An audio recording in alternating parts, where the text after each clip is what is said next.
Sir, आज आप लोगों ने रैली निकाली है और अगला कदम काफ़ी सारे लोगों की दिलचस्पी है कि अब अनिश्चितकालीन आंदोलन का अगला रुख क्या होगा। क्या ये मान लिया जाए कि जो लड़ाई आप लोगों ने लड़ी थी अभी अब उसकी लड़ाई बाकी है, आगे और लड़ाई लड़ी जाएगी? देखिए, छत्तीसगढ़ टीचर्स एसोसिएशन, शालेय शिक्षक संघ और नवीन शिक्षक संघ इस अनिश्चितकालीन आंदोलन की मुख्य भूमिका में है। हम लोग लगातार अनिश्चितकालीन आंदोलन में 25 तारीख से आज तक हैं, आगे भी हम लोग रहेंगे। हम ऐसे साथियों से जो हमारे शिक्षक संवर्ग के दो प्रमुख साथी मनीष मिश्रा जी हैं, केदार जैन जी हैं, उनसे हम लोग बातचीत कर रहे हैं। साथ में शिक्षा विभाग तो हमारा लगभग पूर्ण हो जाएगा और शिक्षा विभाग के साथी हमारे हड़ताल में ज़्यादातर हैं ही।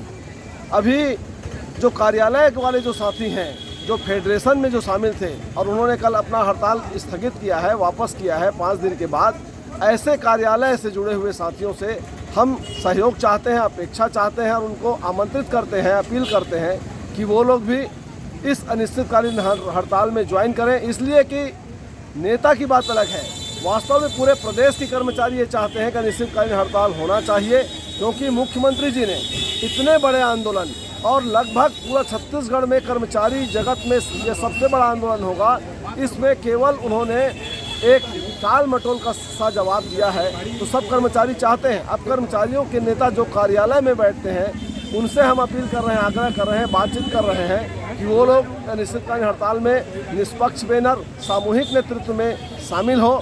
कोई किसी के अंदर न रहे, कोई किसी के बाहर न रहे, सब एकजुट होकर हम आंदोलन को आगे बढ़ाएं।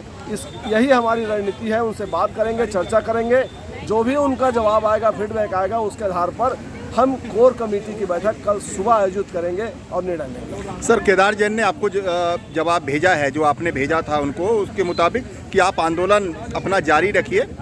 हमने 5 दिन का जो समर्थन था वो फेडरेशन को दे दिया है। तो जवाब तो आपको मिल रहा है कि वो आपके साथ आ नहीं रहे हैं, लेकिन आपसे ये जरूर अपेक्षा रख रहे हैं कि आप अनिश्चितकालीन हड़ताल को जारी रखें। बिल्कुल, उनकी अपेक्षा सही है, लेकिन केदार जैन जी जब वो 5 दिन का हड़ताल वापस हुआ तो उनको भी तो उनसे पूछना था कि आखिर कर्मचारियों के लिए आप क्या लेके जा रहे हैं। साथ में केदार जैन जी शिक्षा विभाग के नेता हैं। शिक्षकों की जो समस्या है, जिसमें शिक्षकों की मूल रूप से प्रथम नियुक्ति तिथि को आधार मानकर 20 वर्ष की सेवा पूर्णता पर पेंशन दिए जाने की बात है।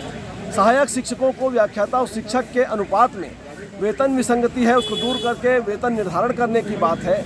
प्रथम नियुक्ति तिथि को आधार मानकर क्रमोन्नत वेतन मान दिए जाने की बात है और साथ में पदोन्नति जो अवरुद्ध है, पदोन्नति सबको मिले। इन विषयों पर भी तो उनको शिक्षकों की आवश्यकता होगी। इसलिए हम चाहते हैं कि वो इस तरीके से बात ना करें टाल मटोल की, बल्कि शिक्षकों की एकता और कर्मचारियों की एकता और समग्र कर्मचारियों के नेतृत्व करने के लिए निष्पक्ष बैनर सामूहिक नेतृत्व में वो आए और हम सब मिलकर आगे बढ़ें। नेतागिरी करना हमारा कोई काम नहीं है, हमारा काम है कर्मचारी हित में निर्णय कराना। सर, लेकिन आप लोगों पे यह आरोप लग रहा है बार बार इस चीज़ को लेकर कि आपने पहले नहीं बोला। जब 5 दिन का आंदोलन ऐलान हो चुका था, सारे लोग उसमें जुड़ चुके थे, तब आप लोगों ने अपनी बातें रखी कि हम अनिश्चितकालीन हड़ताल की तरफ जा रहे हैं। ऐसे में जो भ्रम की स्थिति बन गई कि हम फेडरेशन के साथ जाएं या फिर आप लोगों के साथ आएं, इसकी वजह से आप लोगों को साथ नहीं मिला। ये बिल्कुल गलत बात है। फेडरेशन का आंदोलन पहले से 25 तारीख से तय था, ये जरूर है। जब वो लोग फेडरेशन में शामिल हुए उसके बाद ही मैंने अपील भी किया, जब हड़ताल शुरू नहीं हुआ था, कि आप लोग शिक्षक हैं, शिक्षक वर्ग इस आंदोलन का नेतृत्व करें, इसलिए आप लोग आकर निष्पक्ष बैनर और सामूहिक नेतृत्व में शामिल हो। आप सब हम एक साथ मिलकर नेतृत्व करें। लेकिन तब उन्होंने फेडरेशन को चुना और आज आंदोलन उन्होंने वापस ले लिया। सर, आखिरी सवाल, लोगों के मन में कौतूहल है कि निश्चित आंदोलन और अनिश्चित आंदोलन की वजह से एचआरए और जो डीए की जो आवाज़ थी उसकी बलि चढ़ गई। आप इससे कितना सहमत हैं? बिल्कुल, जो निश्चित आंदोलन समयबद्ध था वो तो नियोजित था, मैं मान रहा हूँ, लेकिन हमने जब अनिश्चित आंदोलन करने की बात कही तो पूरे प्रदेश के शिक्षक और समस्त कर्मचारी अनिश्चित आंदोलन के पक्ष में आया। लेकिन निश्चित आंदोलन वालों ने निश्चित समय पर उस आंदोलन को समाप्त कर दिया, जिससे कर्मचारियों का एचआरए और डीए ये दोनों विषय लंबित हो गया और अब वो कब पूर्ण होगा कोई कहा नहीं जा सकता। इतना लंबा, इतना अच्छा, इतना मजबूत आंदोलन, जो सफल आंदोलन हम कह सकते हैं कर्मचारी इतिहास में, ये फिर दूसरे बार खड़ा होगा, इसकी कोई संभावना नहीं। एक आखिरी सवाल सर, आप अपने रुख पर अनिश्चितकालीन आंदोलन को लेकर हर कोई आप पर नज़र टिकाए हुए है कि अगला फैसला आपका क्या होगा, क्योंकि कई लोग तो सोशल मीडिया पे ये भविष्यवाणी कर चुके थे कि आप रैली के लिए निकलेंगे और वहाँ पर जाकर आप मीडिया को ये बयान दे देंगे कि हम अनिश्चितकालीन हड़ताल वापस ले रहे हैं। ऐसे लोगों को जो आप लोगों के आंदोलन को पूर्व नियोजित मान रहे हैं कि अब तो खत्म होना ही आखिरी विकल्प है।